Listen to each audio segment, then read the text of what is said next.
నమస్తే, good evening, welcome to 6 TV. నేను Sonia. Detail చూస్తే విద్యా వ్యవస్థను రాజకీయాలకు దూరంగా ఉంచాలన్నారు మంత్రి నారా లోకేష్. అందుకే ప్రముఖుల పేర్లతో పథకాలను ప్రారంభిస్తున్నట్లు తెలిపారు. ఏపీలో ఇంటర్ విద్యార్థులకు మధ్యాహ్న భోజన పథకాన్ని నారా లోకేష్ ప్రారంభించారు. విజయవాడ మాయకాపురం కాలేజీలో కార్యక్రమాన్ని లాంఛనంగా ఓపెన్ చేశారు ఆయన. అనంతరం కాలేజీ ల్యాబ్లకు శ్రీకారం చుట్టారు. విద్యార్థులు బాగా చదువుకొని ఉద్యోగాలు సంపాదించాలని లోకేష్ సూచించారు. మంచి ఉద్యోగం వస్తేనే కుటుంబాన్ని బాగా చూసుకోవచ్చన్నారు. విద్యార్థులు ధైర్యం, ఆత్మవిశ్వాసంతో ముందడుగు వేయాలన్న ఆయన ప్రైవేట్ కాలేజీలకు దీటుగా ప్రభుత్వ కళాశాలను తీర్చిదిద్దుతున్నట్లు వెల్లడించారు. పాఠ్య పుస్తకాల్లో ఆటలకు పురుషుల బొమ్మలు, ఇంటి పనులకు అమ్మాయిల బొమ్మలున్నాయని, పుస్తకావిష్కరణ ఈ అసమానతలను తొలగించాలని అభిప్రాయపడ్డారు నారా లోకేష్. యువగలం పాదయాత్రలో ఇంటర్ విద్యార్థుల్ని ఆనాడు నేను కలుస్తాం జరిగింది.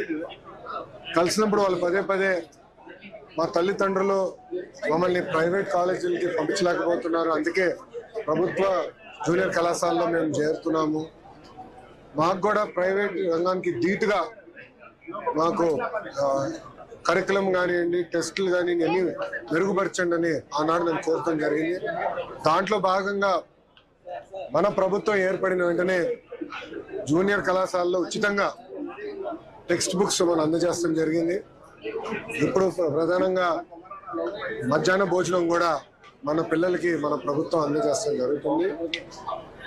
నాలెడ్జ్ ఎకానమీలో హెచ్ఆర్డి మినిస్ట్రీ అనేది చాలా కీలకమైన పాత్ర వహిస్తుంది. ఆ అవకాశం నాకు గౌరవ ముఖ్యమంత్రి చంద్రబాబు నాయుడు గారు మంత్రిగా నాకు ఇచ్చారు.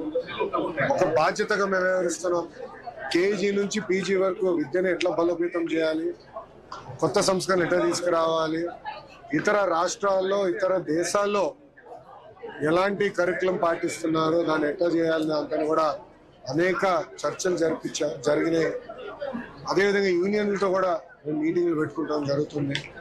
గత ప్రభుత్వం లాగా ఏకపక్ష నిర్ణయాలు మేము తీసుకోవట్లేదు, అందరితో చర్చిస్తున్నాం, ఉపాధ్యాయులతో మాట్లాడుతున్నాం, తల్లిదండ్రులతో మాట్లాడుతున్నాం, విద్యార్థులతో మాట్లాడుతున్నాం.